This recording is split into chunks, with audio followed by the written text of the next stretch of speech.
Olá, eu sou Marcos Vinícius, bem-vindos ao Portal Luz do Oriente, o seu canal ao encontro da espiritualidade.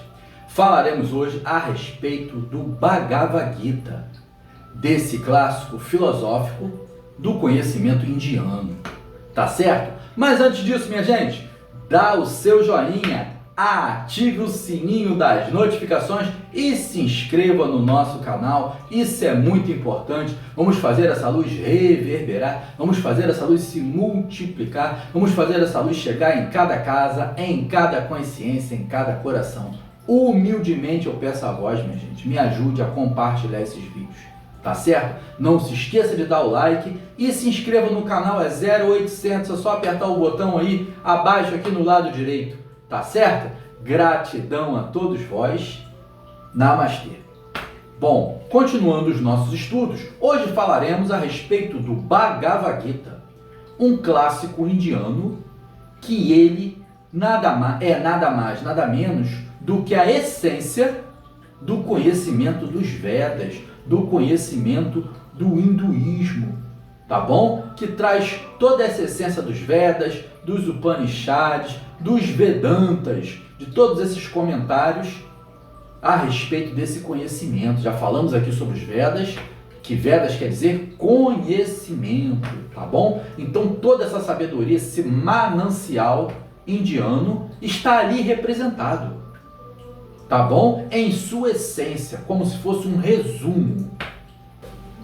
E eu vou pedir a vocês que leiam o Bhagavad Gita, tá certo? Eu vou incentivar a vocês a fazer essa leitura, esse estudo, porque ele é maravilhoso, tá bom? Mas falemos do Bhagavad Gita.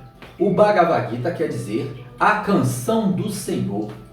Ele é um livro tão profundo que ele é tido como uma canção. Como no início, em que tudo foi criado, em que o divino verbalizou o seu grande Om e virou uma grande canção. Essa canção seria a própria essência dos Vedas, ou seja, resumido no Bhagavad Gita. Nós sabemos que na Índia existem várias vertentes do conhecimento vedântico, né? Do conhecimento dos Vedas. E aí o que acontece? São muitos variáveis, alguns se coadunam, outros se refutam, mas em todos eles o Bhagavad Gita é aceito. Para vocês terem uma ideia, o Bhagavad Gita é uma obra que foi tirada de uma outra obra também muito famosa chamada Mahabharata.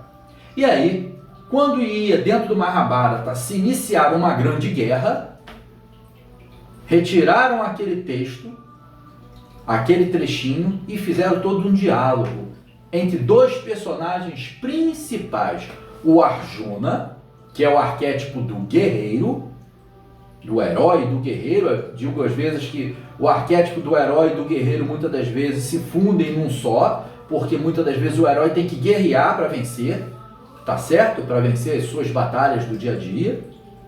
E um outro arquétipo, o arquétipo do nosso Deus supremo, do Deus interno de cada um de nós, do nosso Atma, de nossa mente superior, que é Manas, tá bom? Então, para a gente interpretar este clássico da literatura indiana e um clássico da filosofia mundial oriental, nós temos que nos valer da Constituição Septenária do Homem, do conhecimento da Constituição Septenária do Homem. Eu vou botar o link aqui para vocês, já fiz um vídeo sobre isso. Quem não viu, corre lá para ver, tá bom? Porque fala dos corpos do homem.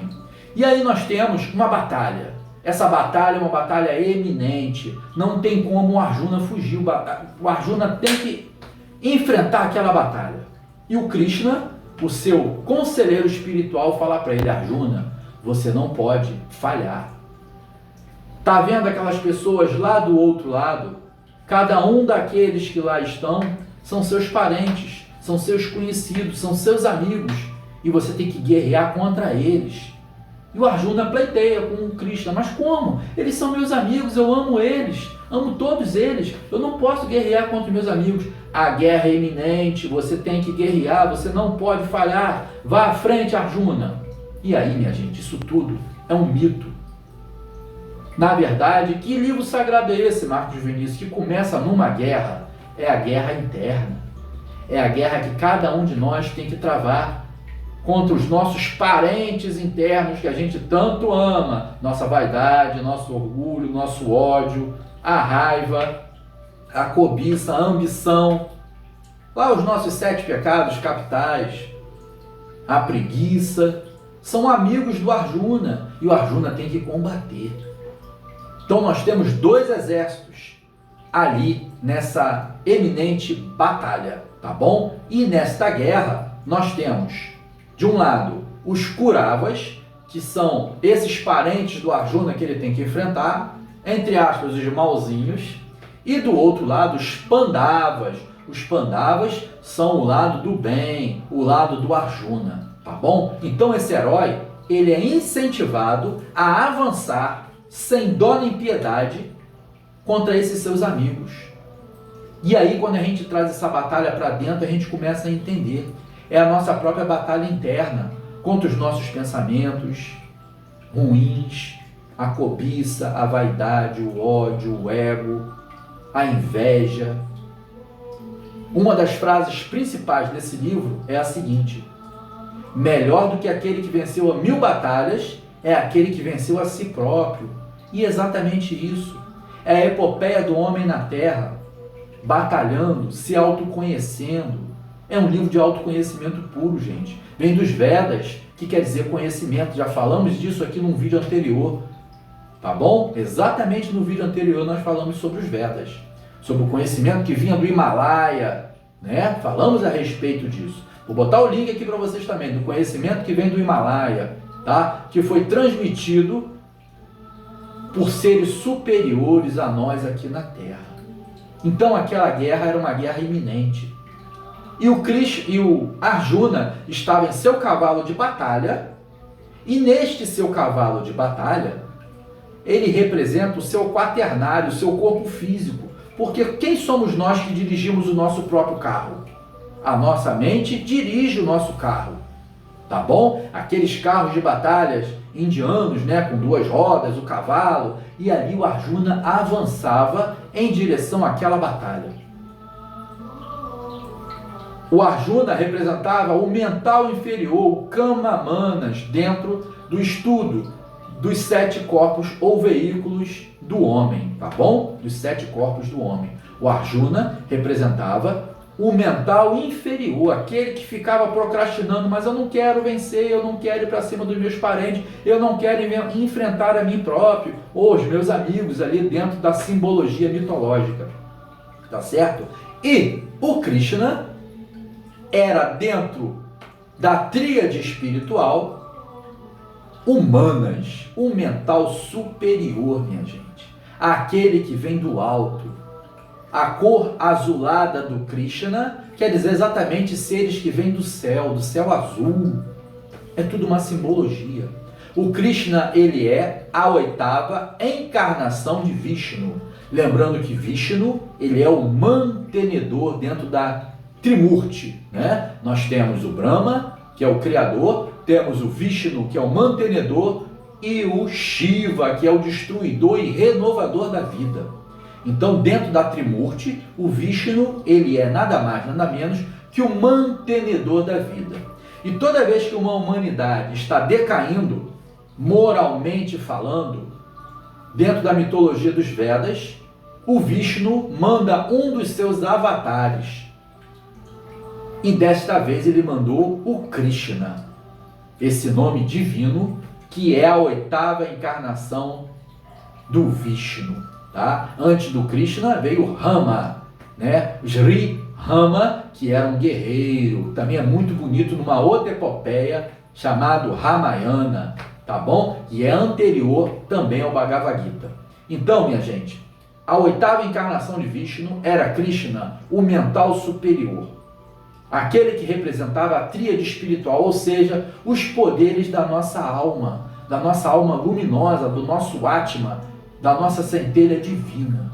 O Krishna, ele aconselhava o Arjuna a guerrear e dava ensinamentos sobre o Dharma, sobre o Karma, ensinamentos sobre os gunas, ensinamentos que falavam sobre as eras, os yugas, porque nós estávamos entrando na era de ferro, na era do Kali Yuga, ou seja, nós ainda estamos nessa era do Kali Yuga, em que a moral, em que os bons costumes começam a se perder, tá certo? Mas nós, como guerreiros arjunas que somos, não podemos falhar na batalha, temos que virar ouro, ou seja, ainda que estejamos numa era decaída, numa era de ferro, numa era em que a moral está decaída, nós temos que sobrepujar isso tudo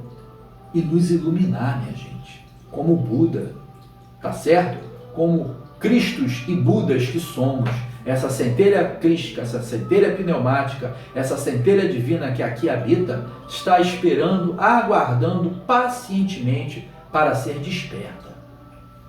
E aí, minha gente, o Krishna estaria exatamente para isso, para aconselhar o Arjuna a guerrear, a enfrentar o Kali Yuga, esse momento cíclico da humanidade, dessa era de ferro, em que a moral está decaída.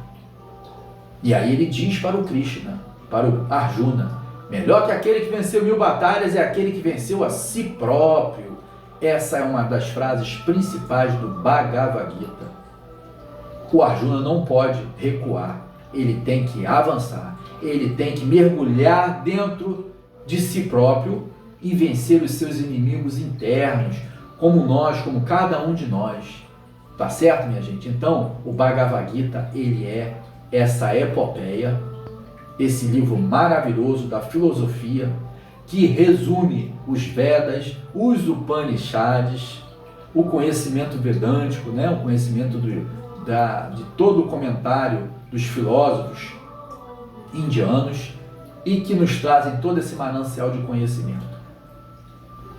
Eu gostaria muito, vou colocar aqui para vocês, tá? O livro, o Bhagavad Gita, da editora Pensamento. Eu acho que vocês vão encontrar esses livros em sebos. Eu nem sei se agora, nesse momento, porque o Bhagavad Gita da editora Pensamento, ele é um livro seco, não tem comentários, tá bom? Ele é a literatura fidedigna e seca, vamos colocar assim, do conhecimento filosófico hinduísta, tá? Que vem lá dos Vedas, do Bhagavad Gita. Tá bom? Então, minha gente, esse é o conhecimento que eu gostaria de passar para vocês hoje, da filosofia oriental, que traz esse resumo, a essência do pensamento filosófico indiano, que tanto conhecimento nos legou à humanidade. Tá certo? Se hoje nós falamos em karma, em dharma, em reencarnação, nós devemos muito aos Vedas. Nós devemos aos Vedas. Tá certo?